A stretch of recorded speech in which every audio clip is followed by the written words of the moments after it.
Hello అండి. ఈ మధ్యకాలంలో అందరికీ హెయిర్ ఫాల్ బాగా అవుతుంది కదండి. అలా హెయిర్ ఫాల్ కాకుండా అలాగే మన హెయిర్ గ్రోత్ చాలా బాగా పెరగడానికి, మన తెల్ల వెంట్రుకలు కూడా నల్లగా కావడానికి, నెత్తిలో ఉన్న సుండ్రు కూడా పోవడానికి ఈ రెమెడీ చాలా ఉపయోగపడుతుందండి. అయితే ఈ రెమెడీ ఎలా చేయాలో చూసుకుందాము. ముందుగా అయితే నేను ఒక 2 టేబుల్ స్పూన్స్ మెంతులు నిన్న నైట్ నానబెట్టి పెట్టుకున్నానండి.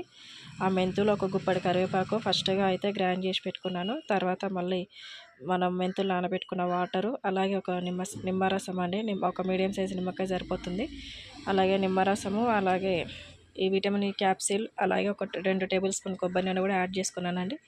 అవి యాడ్ చేసుకొని ఇలా మెత్తగా గ్రైండ్ చేసి పెట్టుకున్నాను. తర్వాత ఇది మనం హెయిర్కి అప్లై చేయాలండి. హెయిర్కి ఆయిల్ లేనప్పుడు పెట్టుకుంటే రిజల్ట్ ఇంకా బాగుంటుంది. ఆయిల్ ఉన్నప్పుడైనా పెట్టుకోవచ్చు, ఏం కాదు.